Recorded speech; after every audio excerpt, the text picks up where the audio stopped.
अस्सलाम वालेकुम, आप देख रहे हैं ब्रेकिंग व्यूज़ में मोहम्मद मालिक। Another very stressful day. बाकी तो फवाद चौधरी पहले बेल पे निकले, फिर वो भागे, उनको पुलिस पकड़ने भागी, खैर वो उनको दोबारा 2 दिन की बेल मिल गई। फिर डॉक्टर शीरीन और उनके साथ सेनेटर, उनको भी बेल मिली। बाहर निकले तो डयाला के बाहर से उनको फिर उठा के पुलिस ले गई, पता नहीं क्या। ये सब कुछ चल रहा है। इन द मीन टाइम सारी क़यादत वर्चुअली फर्स्ट स्टेज उनकी है, सारी की सारी पीटीआई की, वो तो है अंदर। दूसरी तरफ क्या हो रहा है मुल्क में, आज तकरीबन 4 घंटे की मीटिंग हुई है नेशनल सिक्योरिटी कमेटी की, जिसमें बड़ी अफवाज के सरबराह, तमाम फोर्सेस का सरबराह, प्राइम मिनिस्टर, डिफेंस मिनिस्टर, ये सारे जो से टॉप हॉन्चोस थे, ये बैठे हुए थे। और वहाँ पे भी कुछ बड़े फैसले हुए हैं, उन पर भी कुछ बात करेंगे। साथ ही हमने देखा कि सुप्रीम कोर्ट, जिस पे कल से बातें हो रही हैं कि लग रहा है कि सुप्रीम कोर्ट का थोड़ा सा मिजाज बदला हुआ है, वो रिस्ट्रेंट कह रहे हैं। कुछ लोगों का ख्याल है कि शायद रिट्रीट में है। पहले हमने देखा कि 14 मई का जो केस कल उठाया, जो सबसे बड़ा केस था कि इलेक्शन नहीं हुए 14 मई को, वो भी अगले हफ्ते की तारीख पड़ गई। और आज नैब की अमेंडमेंट्स के ऊपर केस था, जिसको इनडेफिनेटली पोस्टपोन कर दिया सुप्रीम कोर्ट ने। और आपको पता है जून में छुट्टियां भी शुरू हो जाएंगी। सो लग ही रहा है कि सुप्रीम कोर्ट थोड़ा सा पीछे हट गई है। बाकी चीफ जस्टिस के ऊपर तो जो कल भी पूरा हमला हुआ, फ्रंटल अटैक हुआ, जो कल रैली थी JUI की यहाँ पे PDM की, उसमें मरियम नवाज ने इस्तीफे भी मांग लिए, सब कुछ। And in the mean time वही कल से एक बात चल रही है, आर्मी एक्ट के तहत मुकदमात होंगे, क्या होंगे, क्यों सारे इतने परेशान हो गए, उस पर भी हम बात करेंगे। लेकिन एक सिर्फ डेटा आपको एक बताता जाऊं कि इंटरनेशनल कमीशन ऑफ ज्यूरिस्ट ने एक डेटा निकाला था कि उन्होंने कहा 2123 अमेंडमेंट के बाद 646 सस्पेक्ट्स ट्राई हुए थे पाकिस्तान की मिलिट्री कोर्ट्स में, 646, ये जनवरी 2019 तक। उसमें से 641 लोगों को सजा हुई, यानी कि 97% कन्विक्शन रेट्स। 345 को डेथ सेंटेंस, उसमें से 56 वो लटका भी दिया गया। सिर्फ 5 लोग बरी हुए थे। इसलिए शायद PTI में बहुत ज़्यादा इस वक्त टेंशन है कि अगर ये आर्मी एक्ट के नीचे ट्रायल चले तो ये क्या होगा। और आखिरी बात, आज एक बड़ा ही डिस्पिकेबल सा, मैं तो कहूँगा एक बड़ा फासिस्ट किस्म का एक एक्ट पास हुआ है, जिसको कहने में तो सुनने में बड़ा अच्छा नाम है, तौहीन पार्लिमान का जो बिल है। लेकिन इसके अंदर जो पार्स पार्लिमान ने अपने आप को दी हैं, 6 माह कैद, 10 साल सज़ा, और उसके भी डिटेल्स बाद में बात करेंगे। लेकिन वेरी वेरी सीरियस इसके पोटेंशियल है अब्यूज़ का। लेकिन पहले हम बात करना चाह रहे हैं जो बड़ी सियासी सूरत हाल है। हमें आज हमें ज्वाइन किया हुआ ख्वाजा आसिफ साहब ने, डिफेंस मिनिस्टर। बहुत शुक्रिया ख्वाजा साहब। अस्सलाम वालेकुम सर, आप अभी मीटिंग से आ रहे हैं जी। मैं ज़रा कुछ बता दें, क्या हुआ है, क्या बड़े फैसले क्या हुए वहाँ? ये आपने जो इंट्रोडक्शन में 1-2 बातें की, मैं उन पर कमेंट कर लूँ? आप ज़रूर कर दें। मैंने किसी पॉलिटिकल वर्कर को जो वफाकी वज़ीर भी रहा हुआ है, इस तरह भागते नहीं देखा, और फिर वो उसका वज़न भी ज़्यादा हो जिस तरह आज फवाद चौधरी साहब को भागते देखा है। माशाल्लाह। एक तो मैं ये कमेंट करना चाहता था। दूसरा, देखें, अगर हमारा तौहीन पार्लियामेंट का बिल जो है, जिस पे आपने कमेंट किया है, उसको कंपेयर करें जो तौहीन अदालत जो है हमारी अदालतों की है, 209 जो है, उसके तहत जो है जो लोग डिस्क्वालीफाई हुए हैं उनकी बड़ी लंबी लिस्ट है, जिसमें वज़ीर आज़म भी है, रज़ा गिलानी साहब। और वहाँ पे खड़े खड़े सजा से सुनाते हैं और खड़े खड़े बंदा जो है डिस्क्वालीफाई होते हैं। इस तरह ही होता है ना, आप कवर करते रहें। तो मेरा ख्याल है कि जिस तरह आपने जो एडजेक्टिव्स इस्तेमाल किए हैं हमारे बिल के मुतल्लिक, उस तरह के एडजेक्टिव्स जो है ना, मेरा ख्याल है इसको आपको 3 गुना 4 गुना करना पड़ेगा अगर आप 209 आर्टिकल जो है ना उस पर जाएँ। That is much more draconian. और उसकी इंटरप्रिटेशन ये खुद करते हैं कि हमने, तो you are feeling left out, आपने कहा हम भी शामिल हो जाते हैं। देखें, मैं पर्सनली बिलीव करता हूँ, मैं आपने जो कहा है, जो मैं अपने साथियों से जाकर मशवरा भी करूँगा कि भाई ये ऑब्जेक्शंस आई हैं, तो अगर री एग्जामिन करने की ज़रूरत है तो री एग्जामिन कर लें। सर, शुरू में हमें बताया गया कि ये इसलिए कानून लाया जा रहा है कि बहुत से ब्यूरोक्रेट्स और दूसरे लोग कमेटीज के सामने नहीं पेश होते, सब कुछ है। लेकिन यहाँ पे जो डेफिनेशन है एनी पर्सन कर दिया, और ये नहीं कहा कि कोई कमेटी, सुन लें, कि कोई कमेटी की प्रिविलेज ब्रीच करे या हाउस की करे, इंडिविजुअल की भी अगर कोई करे प्रिविलेज, तो वो भी इसमें लगा जाएगा। मैं आप मुझे पॉइंट आउट कर दें। हाँ। मैं आपसे वादा करता हूँ, मैं आपके शो पे वादा कर रहा हूँ कि इसको एग्जामिन कर लेंगे। अगर ये चीज़ें वाकई ये इम्प्लीकेट हो सकते हैं लोग में, नहीं मैं फिर भी जाके मैं जो है, मैं उस वक्त हाउस में नहीं था जिस वक्त ये क्लियर हुआ है, अपनी फाइनल फॉर्म में जो शुरू में जो फॉर्म थी वो हमने एग्जामिन की थी। May be in last 2-3 days जो है इस तरह कुछ हुआ हो तो मैं उसको एग्जामिन कर लूँगा अपने साथियों के साथ। मैं अकेला तो नहीं कुछ कर सकता। बिल्कुल अच्छा, बिकॉज नहीं, लेकिन मैं यहाँ पे बात करूँगा कि इतनी डिफाइंस है हमारी कमेटियों के आगे लोगों की आने की जिसकी हद ही कोई नहीं है। वो बिल्कुल मैं थोड़ा सा इसमें ऐड कर दूँ। जवेद इकबाल साहब थे ना, जो मशहूर मरूफ जो चेयरमैन नैब जो है, उनको हम बुलाते नहीं आते थे। फिर हमने थ्रेट किया कि हम वारंट इशू कर रहे हैं। फिर वो आए, आके उन्होंने बड़ा तकल्लफ शिकल्लफ से बातें की, उसके बाद चले गए। इसी तरह मैं गिनने शुरू करूं तो और भी बहुत से लोग हैं जो बुलाया जाता है नहीं आते, या वो कहते हैं जी हमारी मीटिंग थी सेक्रेटेरिएट में, हमें मिनिस्टर ने बुलाया हुआ था, हमें प्राइम मिनिस्टर ने बुलाया हुआ था। मेरा अपना ख्याल है कि जो आपने इंडिविजुअल की बात की है ना, वो ऑब्जेक्शनेबल है। Committee is like the house. नहीं, कमेटीज तो अमेरिका में भी, लंदन में भी, committee is part extension of the house, उसमें कोई प्रॉब्लम नहीं है। Of the house. तो कमेटी और हाउस तक जो है ना वो ठीक है, लेकिन इंडिविजुअल जो है, मैं भी किसी के साथ अपनी इनफरादी हैसियत से पंगा ले सकता हूँ, मुझे को मेरी। और उसमें यह भी उन्होंने कहा कि जब आप 6 माह की कैद दे सकते हैं, 10 लाख का जुर्माना, अप टू 1 मिलियन, 6 माह की कैद दोनों इकट्ठी भी हो सकती हैं। और अपील क्या है, चेयरमैन सेनेट और स्पीकर नेशनल असेंबली। ये बड़ा ही एक ट्राइड किस्म का निज़ाम बन रहा है। देखें, मैं अगर सुप्रीम कोर्ट नहीं सुप्रीम कोर्ट में अगर चले जाएं तो उसकी तो अपील ही कोई नहीं है।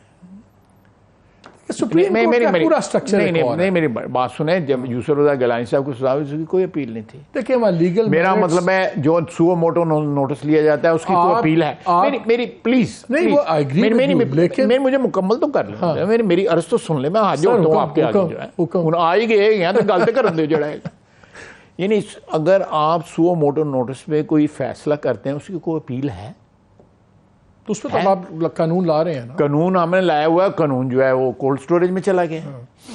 क्योंकि वो उनकी पावर्स के ऊपर इनक्रोच करता है। वो एब्सोल्यूट पावर एक फर्देवाद की जो है उसके ऊपर इनक्रोच करता है।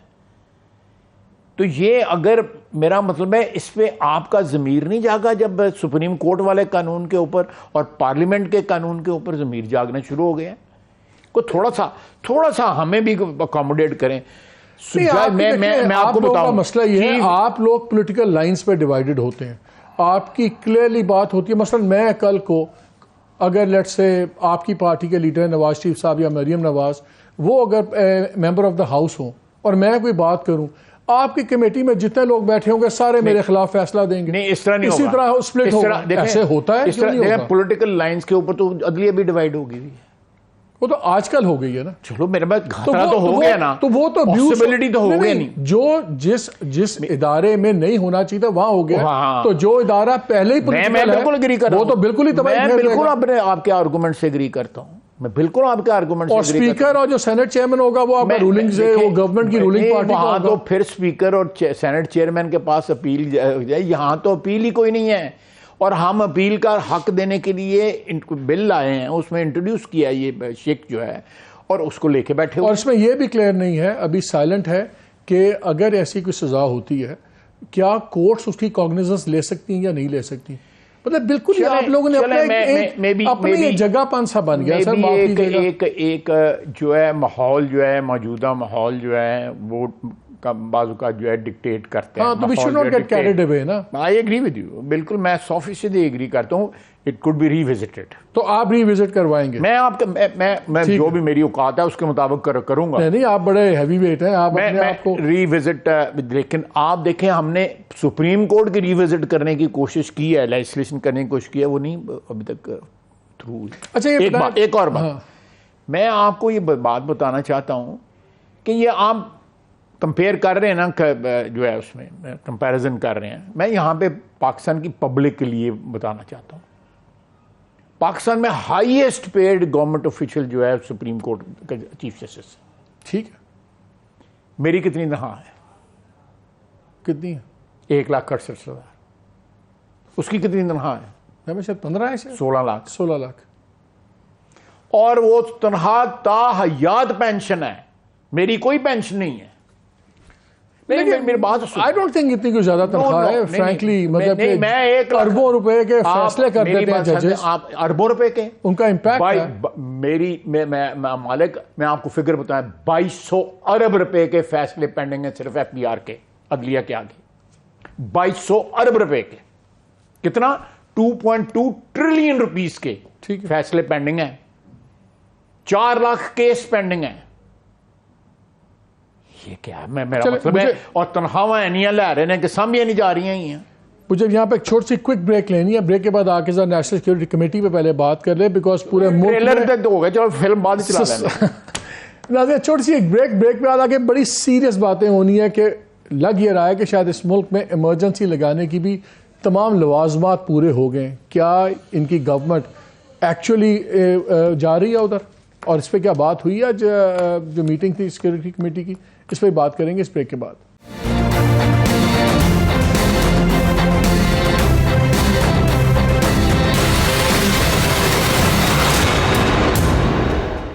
जी welcome back to the programme.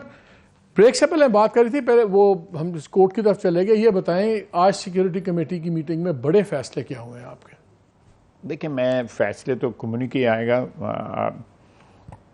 मेरा ख्याल है कि मुझे इस चीज़ का माने है ये कि मैं उसके फैसले आपके सामने को डिस्कस करूँगा। आपने एक बात की है एमरजेंसी वाली, ऐसी कोई बात नहीं हुई, कथित तौर पे कोई बात नहीं हुई। वो मैं आपको आर्मी एक्ट के केसेस ऑन करने, देखिए वो मैंने कल टेलीविजन में कहा था, बड़े वाज़ेह अल्फाज में कहा था कि जहां आर्मी की इंस्टॉलेशंस अटैक हुई हैं, चाहे वो मियाँ वाली है या लाहौर का या ISI का ऑफिस फैसलाबाद का है, यहाँ GHQ है, ये फौज जो है अपनी इंस्टॉलेशंस के दफा में जो भी प्रोसिक्यूशन करना चाहेगी, वो उनके पास कवानीन ऑलरेडी मौजूद हैं, परमिशन ऑलरेडी मौजूद है, स्टैचूट बुक्स में it is provided for.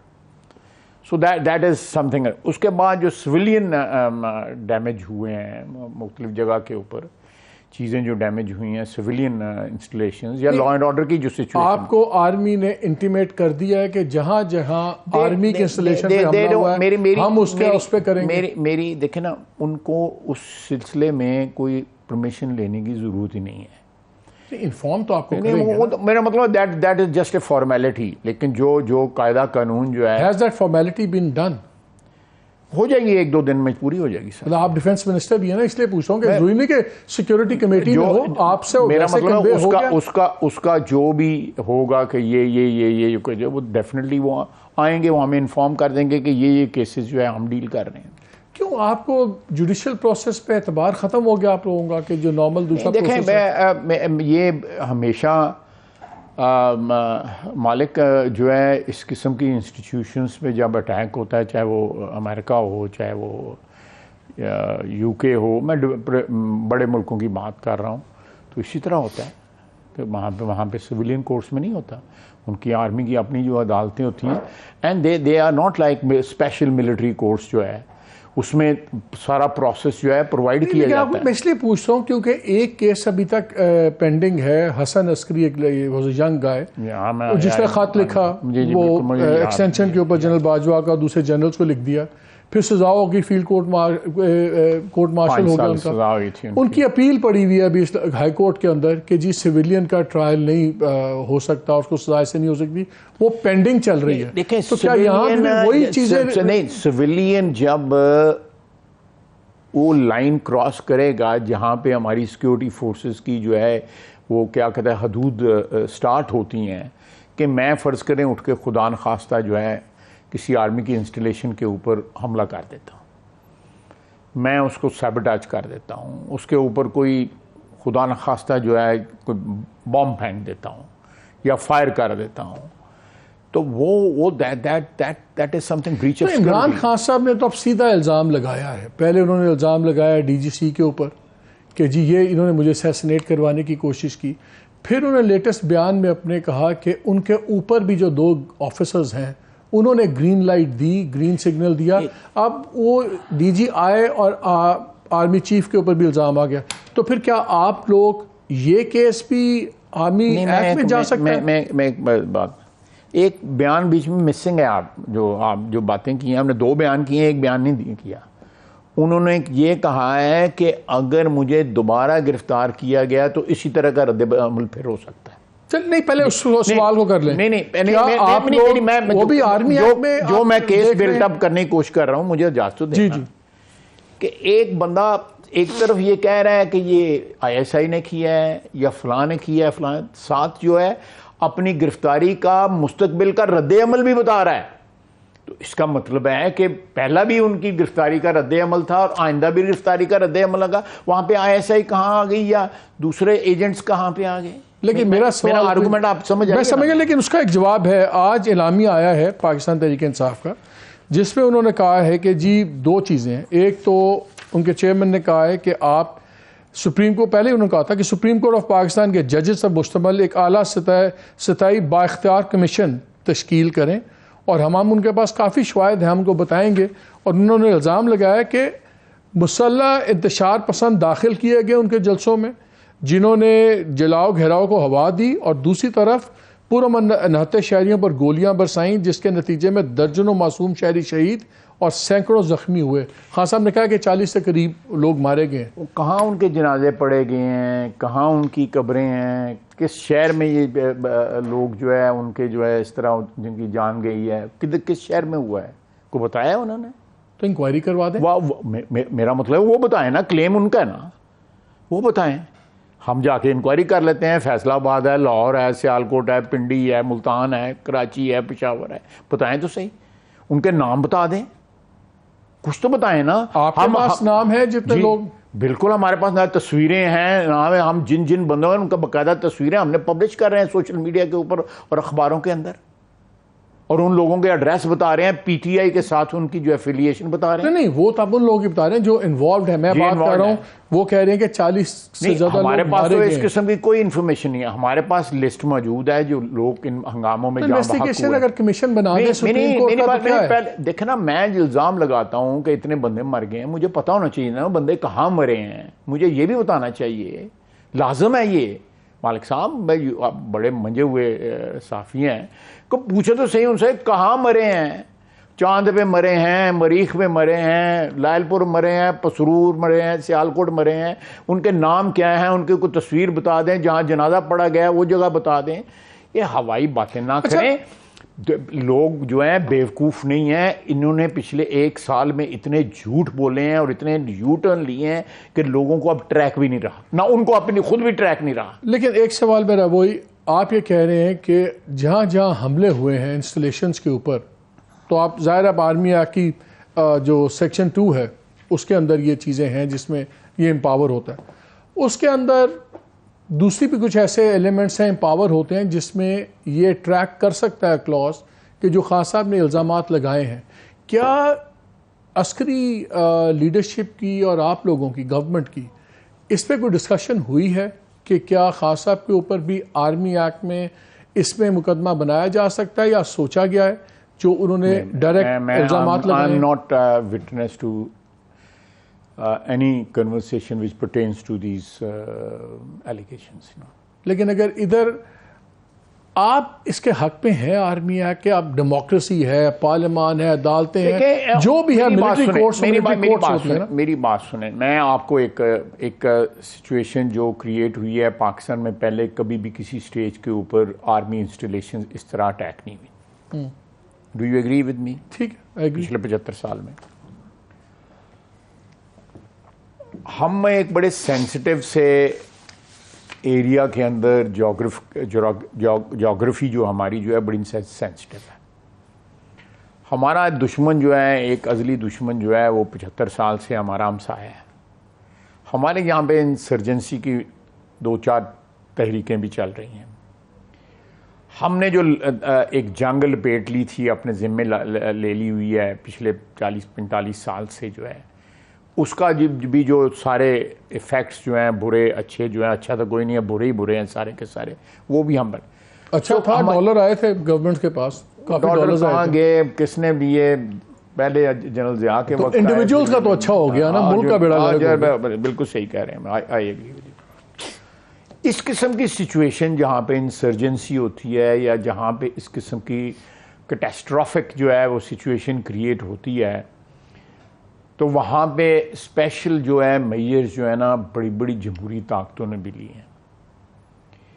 Rendition जो हुई अमेरिका ने की, हमने उसमें तावन किया, बल्कि हम जो है मेजर एक्सपोर्टर जो थे हम थे रेंडिशन के अंदर जो है हुई ना।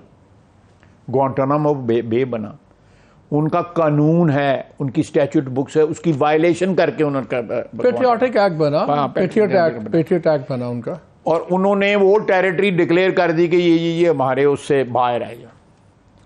मैं आपको एक एग्जांपल देता हूँ। जस्टिस लॉर्ड कॉर्नवालिस था, उसके ज़माने में रेट ऑफ हैबिस कॉर्पस जो है पास हुई, ये कुछ 400-500 साल में पुरानी बात कर रहा हूँ। उन्होंने कुछ आइलैंड्स जो थे ना वो उसमें से एक्सक्लूड कर दिए। He had to resign British parliament में, ही हैड टू रिजाइन। आप पढ़ लीजिएगा, मैं आपको रेफरेंस जो है वापस जाके ना लॉजेस में मैं आपको भिजवा देता हूँ फोटो कॉपी। सो ये सिचुएशन पाकिस्तान में नई नहीं है। हाँ, मैं IRA का बताऊँ आपको। स्पेशल मेजर्स यूके गवर्नमेंट ने किए, बाद में जो है एक स्टेज पे वो ले गए, उसके बाद नेगोशिएशंस की। लेकिन why when countries with A settled environment, political environment, security environment, democratic environment, institution 400-500 साल पुरानी है, उनको ये जरूरत पड़ जाती है। तो पाकिस्तान की 75 साल हिस्ट्री है, लेकिन वहाँ भी हमने देखा कि जब पेट्रियट एक्ट के बाद चीजें आई तो उसका फायदा अमेरिका को कोई नहीं हुआ, कीमत हुई और नुकसान ही हुए। तो हम वो चीज सीखते क्यों नहीं है उनसे? नहीं देखें, उन्होंने, लेकिन वाई हमारे फ्रॉम विदन जो है इस चीज के खिलाफ जो है चीजें। लेकिन मुझे एक बात बताए ना, अब जिस तरह फौज कल बलूचिस्तान में भी अप्रूव कर दी कैबिनेट के अंदर, फौज अब आपने सिंध में भी फौज, पंजाब में फौज के साथ रेंजर्स को भी आपने अप्रूव कर दी। रेंजर्स सिंध में पहले ही बैठे हुए थे, अब आपने KP के अंदर भी फौज ले आए, बलूचिस्तान में भी ले आए। लग ये रहा है, सुन ले मेरा सवाल ये है कि आप लोग जान के एक माहौल बना रहे हैं कि जहां पे आप जस्टिफाई करें, और जब ये ट्रायल चलेंगे, रईसी कसर आर्मी कोर्ट्स की थी, जब अगर आर्मी एक्ट के तहत कोई मिलिट्री कोर्ट्स भी फंक्शन होना शुरू कर दें तो अब आप देखें ना, चारों सूबों में फौज बैठी हुई है। अच्छा जी, मिलिट्री कोर्ट्स भी चल पड़ी हैं, इसका मतलब है इंटरनल डिस्टर्बेंस बहुत ज़्यादा हो गई है। तो वो परफेक्ट ग्राउंड्स है, आपने इमरजेंसी लगा दी। इमरजेंसी लगाएंगे तो आपके पास एक शिक आ जाएगी कि 2326 के तहत 1 साल के लिए एक्सटेंशन भी अपने आप को दे देंगे। नहीं, मैं आपको बिल्कुल मेरी बात अगर आप मानने को तैयार हैं, इमरजेंसी के ऊपर कोई बात नहीं हुई। नहीं, आई एम श्योर आई बात नहीं हुई। मैं यहाँ ब्रेक लेता हूँ, ब्रेक के बाद मैं आके आपसे जानना चाहता हूँ कि जो ये हमें शक है कि आप लोग इमरजेंसी का माहौल बना रहे हैं और उसके तहत आपने एक्सटेंशन भी लेनी है 1 साल की, कोई इंटेंट नहीं है।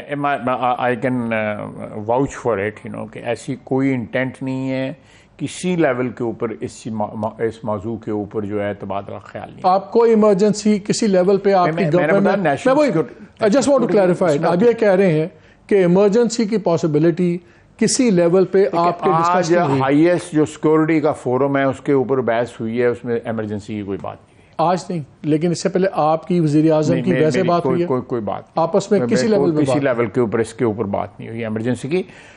मीडिया में सुन रहे हैं आप लोग, आप कह रहे हैं, आपसे भी सवाल हुआ था तो आपने भी एक जवाब दिया था एक जगह कि इमरजेंसी हो सकता है, पॉसिबिलिटी है। नहीं, it is there in the statute books that can be exercised, लेकिन इसके सिलसिले में, इस सिमत में कोई पेशरफ्त जो है जीरो पेशरफ्त है। चले, इस पर कुछ और बातें भी आपसे करनी है। एक ब्रेक का वक्त हुआ नाज़रीन, स्टे विद अस।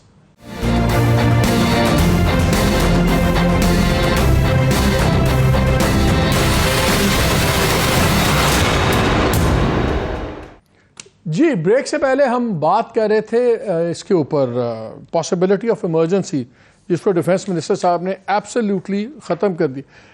ये मुझे बताएं कि आई अंडरस्टैंड कि जब तक आपका कम्युनिके नहीं आता शायद आप ज़्यादा बातें ना कर सकें, लेकिन एक कॉन्वर्सेशन का थ्रस्ट है, उसमें पॉलिटिकल भी सूरत डिस्कस हुई होगी, खान साहब की पॉसिबल अभी चीज़ें चल रही हैं, ये जो सारा अभी सेटल तो कुछ भी नहीं हुआ हुआ, तो क्या आप और आर्मी का क्या व्यू पॉइंट नज़र आता है इस तमाम मसले के ऊपर, how to handle it, resolve? क्योंकि जो उनका एक बयानिया लास्ट आया था, एक कम्युनिके आया था कोर कमांडर मीटिंग के बाद कल का, उसमें था कि जी जैसे तमाम एलिमेंट्स को मिल के कोऑपरेट करना चाहिए, चलना चाहिए, लेकिन जो ISPR की रिलीज़ आई उस पर तो उन्होंने इमरान खान को पेंट कर दिया कि ये एक ग्रोह है जो लिबादा पहन के प्रिपेयर हुआ, और उन्होंने उड़ा के रख दिया, दोगलापन सब कुछ।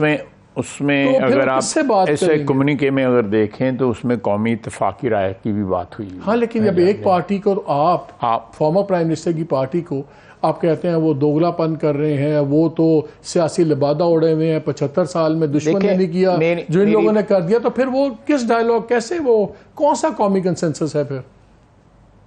मैं जवाब दूं आप सर?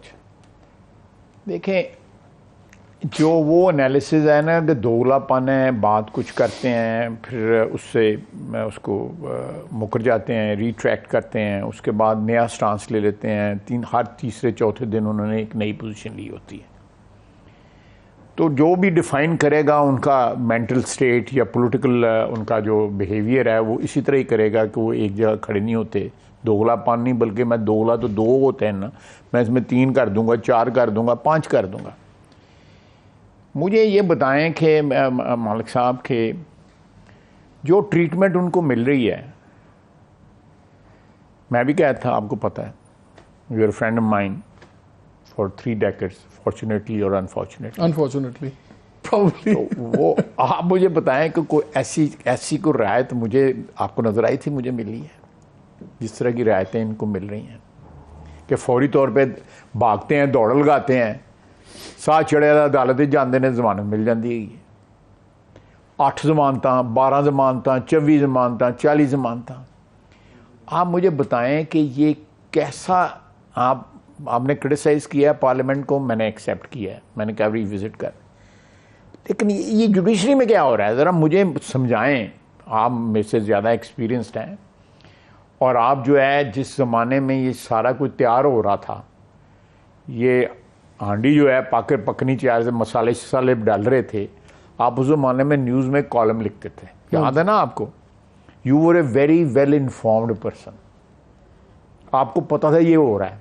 मैं ठीक कह रहा हूँ ना जी? ये सारी प्रेपरेशन हो रही है। You have always been very well connected person.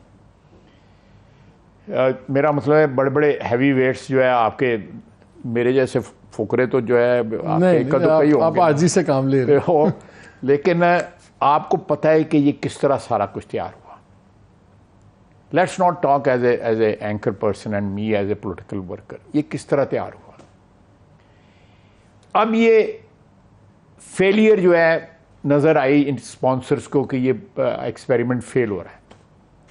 1 साल पहले या उससे कुछ 6 महीने साल पहले ये सिलसिला शुरू हो गया। इवन मैं आपको कहूंगा, मैं थोड़ा सा आपका टाइम लूंगा, एक्सटेंशन कब मिली है बायस साहब को? मेरा ख्याल है नवंबर 2019 में मिली है। हाँ, 22 में 3 साल की मिली थी ना। 3 साल की मिली थी। मैं आपको अप्रैल की बात बता रहा हूं,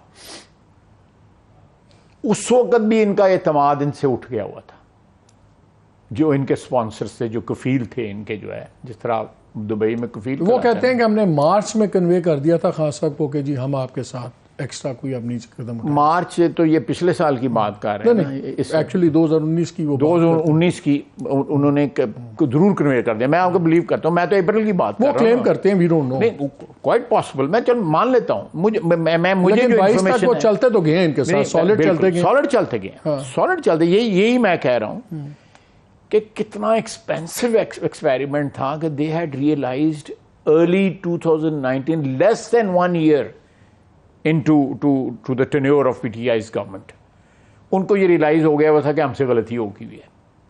लेकिन एडमिट ना करना और उसकी कॉस्ट जो है कौम ने और मुल्क ने जो अदा की है, आज जो टर्मोइल है कि पाकिस्तान की चूल्हें हिल गई हुई हैं।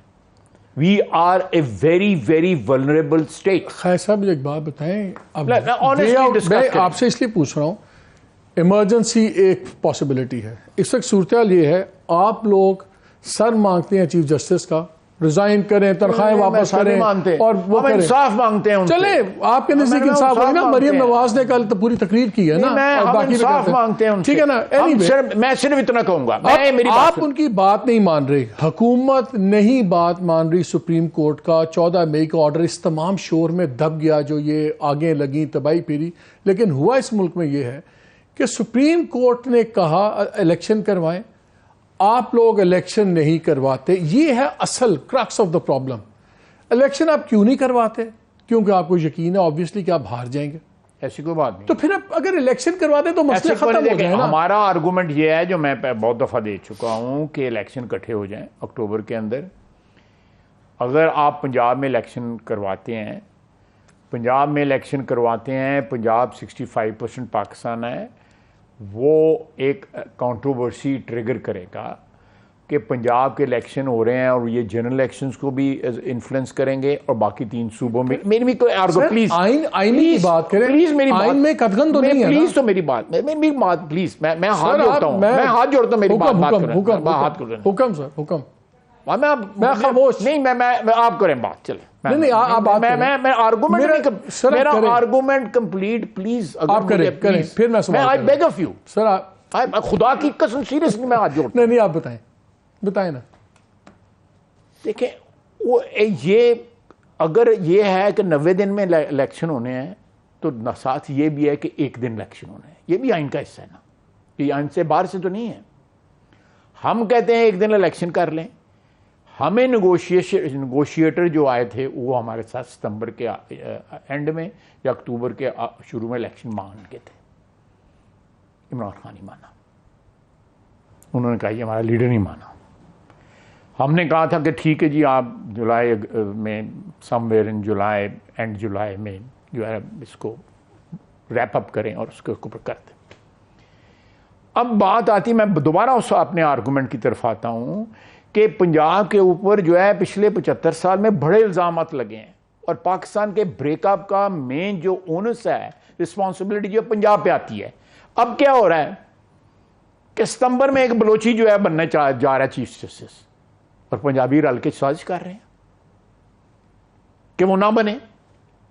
एक और ग्रीवियंस जो है, सिंध ने प्राइम मिनिस्टर बनाया, वो सिंधी आज भी कहते हैं कि उसकी लाश भिजवाई इन्होंने।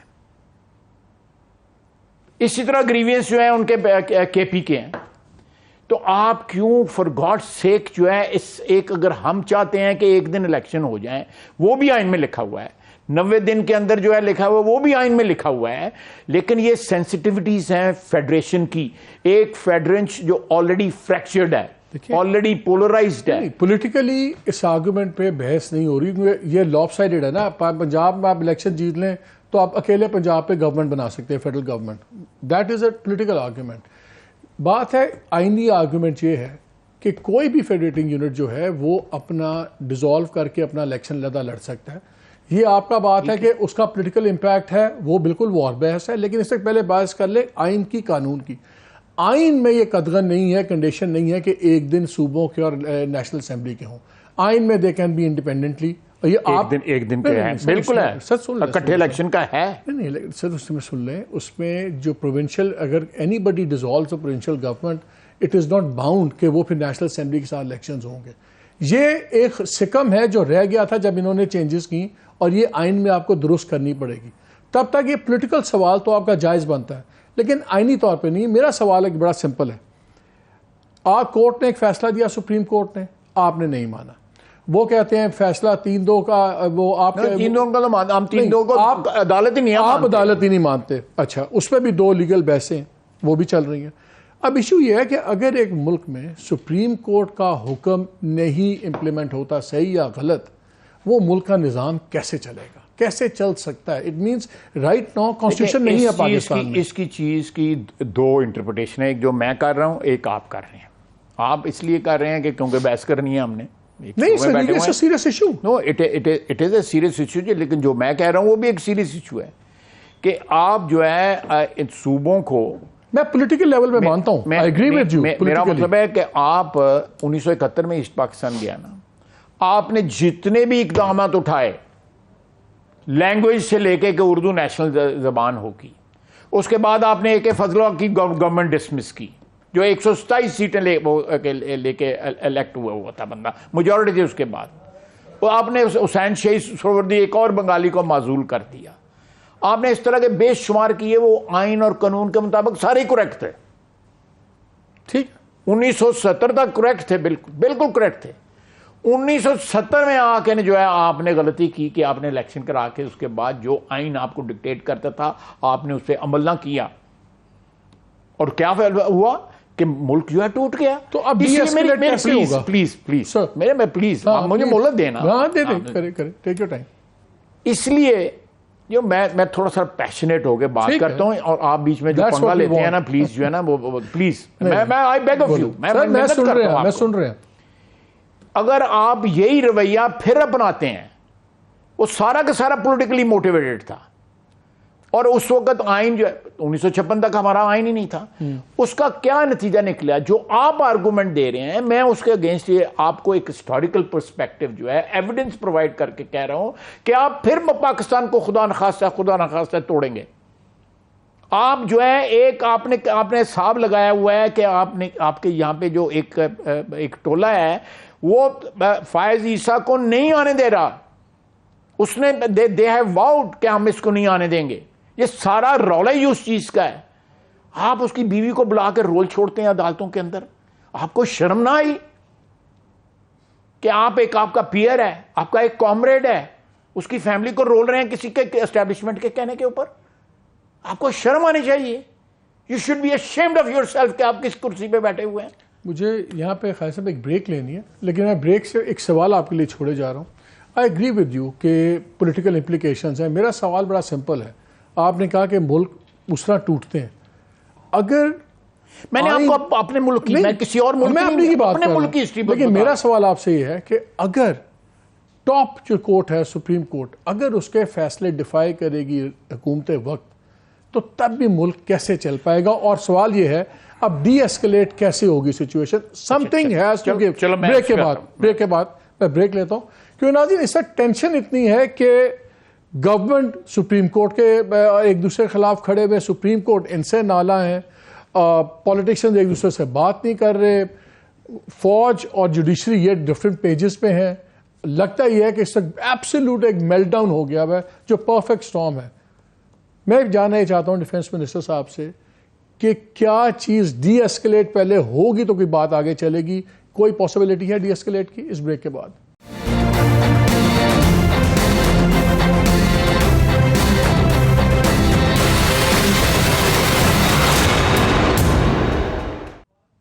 जी, वेलकम बैक टू तुझो। खासा ब्रेक से पहले सवाल यही था, अब कहाँ जाएगा? बस अब तो लोग डरना शुरू हो गए हैं। इमरजेंसी, मार्शल लॉ, लोग कहते हैं जी बंद गली में सारे चले गए हैं, देयर इज नो होप। मैं एक पहले बात में आप स्पेस पे आता हूँ, मैं आई जस्ट टेक 20 सेकेंड्स। इस मुल्क में मियां नवाज शरीफ भी मुल्ज़म की हैसियत से पेश होता रहा है अदालतों के अंदर। क्या हुआ क्या नहीं हुआ मेरा एक वर्जन है, आपका हो सकता है मुख्तलिफ हो, लेकिन मुल्ज़म की हैसियत से पेश होता रहा ना। कैद से भी आता रहा अदालतों में जब उसको कैद हो गई। इसी तरह और भी हमारे ज़ोमा जो हैं, लीडर जो है, पेश होते रहे जो है। चीफ जस्टिस ऑफ पाकिस्तान ने कभी उनको मर्सिडीज नहीं भिजवाई थी और उनको जजेस की गेट से एंटर नहीं करवाया था। कैसा इंसाफ है, कैसा रिस्पेक्ट है अदलिया की रवायात का। इंसाफ के जो है तकाजे इस तरह पूरे होते हैं। अगर मैं जो है वोट ऑफ नो कॉन्फिडेंस कर रहा हूं या मैं अदम एतमाद कर रहा हूं तो उसकी वजह मैं बयान भी कर रहा हूं ना। चलिए वो तो हो गया, नहीं हो गया, क्यों हुआ? क्यों हुआ? मैं जो 3 या 4 या 5 या 8 या 17 बंदे जो है उस राष्ट्रम के ऊपर जो बैठे होते हैं, उस पेडेस्टल के ऊपर जो बैठे होते हैं, when I enter, Nawaz Sharif साहब को बाहर भी तो भेज दिया ना कन्विक्शन। कौन से कॉन्विक्ट पहले पाकिस्तान? इन्होंने नहीं भेजा, इन्होंने वो तो एस्टैब्लिशमेंट ने भेजा। चले थ्रू कोर्ट ऑर्डर ही गया। मेरा मतलब है कोर्ट ऑर्डर भी जो एस्टैब्लिशमेंट ने करवाया, प्रिविलेज ट्रीटमेंट तो हुई, देखना, लेकिन उसने कैद भुगती ना। टेलीफोन जो है इसको अदालत में मुहैया किया जा रहा है, वो बंदा कहता है मेरी बीवी जो है आखिरी सांस ले रही, मुझे बात करा दो, नहीं बात करवाई। आप देखें इस मुल्क में इमरान खान के लिए स्पेशल कवानीन है। चले, वो हमारे पास वक्त थोड़ा है, मैं चाह रहा हूं मुझे बताएं। देखिए अब क्या उसके मैं हो आ रहा हूँ, सकता देखें ना कम्युनिके जो कल आया है उसमें यह है कि कौमी इत्तफाक राय होना चाहिए, बिल्कुल वी एग्री टू दैट। और कौमी इत्तफाक राय जो है ये मैंने पहले भी आपके प्रोग्राम में भी कहा है, दूसरे प्रोग्राम में भी कहा है, कौमी इत्तफाक राय जो है ये सिर्फ पॉलिटिकल पार्टीज़ की बात नहीं है। मैंने ये आपकी जब ये बार बार जो है मैं मुदाखलत करता रहूँ और रोना रोता रहूँ अदलिया का, अदलिया भी उसमें बैठे, लेकिन अदलिया की मुसीबत है कि उनके अपने रोले जो है हम सियासतदानों से भी ज़्यादा हैं। ये इक़्तिदार की जंग जो है जो सितंबर जो जारी है, जिसकी वजह से इतना फ्रैक्चर्ड इस वक्त इंस्टीट्यूशन है कि शायद ही पॉलिटिशियंस भी इतने फ्रैक्चर्ड ना हो। अगर आज इमरान खान सितंबर की तारीख के इलेक्शन पे तैयार हो जाएं तो आप लोग तैयार हैं? जी हमें तो उनका है अक्टूबर तो वैसे ही ड्यू डेट है, ड्यू डेट है ना, अक्टूबर 8 के 7 के 6 कोई ड्यू है, बिल्कुल हमने उनको ऑफर किए। तो फिर उनको बुलाना पड़ेगा असेंबली में कॉन्स्टिट्यूशनल अमेंडमेंट करने के लिए, पंजाब वाले आगे इलेक्शंस की डेट को। कॉन्स्टिट्यूशन अमेंडमेंट की कोई ज़रूरत नहीं है, उसमें कोई ज़रूरत नहीं है। देखिए मेरी बात सुने, ये एक्सपेंसिव फैसले उसने किए हैं, हमने तो नहीं किए कि असेंबलियों से इस्तीफे दे दो, उसके बाद कहता है इस्तीफा वापस ले लो, पहले कहता है इस्तीफे मंजूर करो, अदालत को कहता है, फिर उसके बाद अगर नहीं जी वापस लास्ट क्वेश्चन, उसके बाद जो है असेंबली डिसॉल्व करता है पंजाब की उसके बाद क्या बहाल कर दो। डिफेंस मिनिस्टर आप हैं। अच्छा उनका प्रेसिडेंट जो है उनके खिलाफ स्टेटमेंट दे रहा है, परवेज लाई साहब जो है, या पढ़िए ना स्टेटमेंट आपने परवेज लाई की। वैसे एक बात तो बताएं, सिर्फ परवेज लाई साहब हैं जिनकी गिरफ्तारी के लिए छापे नहीं पड़ रहे, बाकी सबके पड़ रहे हैं, ये कोई अजीब सा हुस्न इत्तेफाक है, क्या है ये? उनकी बड़ी सेटिंग है जी। किसके साथ? वो जो अदलिया लाहौर में बैठी हुई है, मैं नाम भी ले देता हूं, उनके एक जज के साथ बड़ी सेटिंग है, वो मेरे साथ मेरी जमानत के बेंच पे नहीं बैठता था, बेंच टूट जाता था। ओह जज तो बाद में आएगा, छापा पड़ेगा तो जज इन्वॉल्व होगा ना, आप तो छापा नहीं मार रहे। छापा पड़ा, एक छापा मारा, छापा रौला पे है ना पूरा उस छापे। पिछले दिनों बाकिया ने सबनु कीता है। नहीं वो मेरा ख्याल है कि छापा पड़ेगा उनका जो सही जो मुल्ज़म है वो तो स्पेन एक चीज बताएं, सब कहते हैं कि point of no return cross हो गया हुआ इमरान खान साहब का और मिलिट्री टॉप लीडरशिप का। आप पॉलिटिशियन भी हैं, आप डिफेंस मिनिस्टर भी हैं, क्या आपके ख्याल में इनके दरमियान में पॉइंट ऑफ नो रिटर्न से बात आगे चली गई है? देखिए मैं इस चीज़ पे नहीं स्पेकुलेट करता। इमरान खान साहब ने जो है, आप जनरल पाशा के बड़े करीब रहे हुए हैं, जनरल पाशा ने ये इनको कंसीव तो मैं करीब नहीं रहा, मैं सारों को मिलता रहा हूँ। नहीं उनके साथ और मतलब समझ जाने नहीं और कोई मतलब नहीं। लेकिन जनरल पाशा ने ये कंसीव किया कि ये डायनेस्टीज जो है ना दोनों, इनसे we have to get rid of them, और ये बंदा लॉन्च कर दिया। ठीक है, डायनेस्टिक फ्लॉड डेमोक्रेसी कह लें, ना कहें रियल डेमोक्रेसी, लेकिन डायनेस्टिक फ्लॉड डेमोक्रेसी की जगह एक डिक्टेटरशिप जो है उन्होंने इम्पोज कर दी। एंड विद इन 7 months और 8 months जिस तरह आपने कहा है, मार्च उनको रियलाइज हो गया, डिफरेंसेस शुरू हो गए थे, डिफरेंसेस शुरू हो गए और उनको पता लग गया कि ये हमारा फेल हो गया। उसके बाद ज़हीरुल इस्लाम साहब आ गए, उन्होंने इनहेरिट कर लिया पाशा साहब से। उसके बाद जो है last 20 second running over time, सवाल मेरा सिंपल है, क्या इनका रिप्रोचमा हो सकता है? क्योंकि ये असैसिनेशन के इल्ज़ाम लगा रहे हैं, वो कहते हैं कि ये लोग बिल्कुल लिबादे में ग्रो है, क्या इनका रिप्रोचमा हो सकता है? किनका? सियासतदानों का? नहीं, एस्टैब्लिशमेंट। देखिए it has to be a national reconciliation, nothing short of that. तो वो तो आप लोग ही शुरू करवाएंगे? कोई भी शुरू करवा सकता है। अदलिया जो है उनको में थोड़ी सी जो है अपनी सैनिटी प्रिवेल करे तो अदलिया करवा सकती है, नेशनल असेंबली करवा सकती है, पार्लियामेंट करवा सकती है, बिल्कुल करवा सकती है। क्वेश्चन खासा बहुत शुक्रिया। क्वेश्चन यही है, सैनिटी प्रिवेल कैसे करेगी? That is the $1 million question. आप भी सोचें, हम भी इसका जवाब सोचने की कोशिश करते हैं। इजाज़त दीजिए, अल्लाह हाफिज़।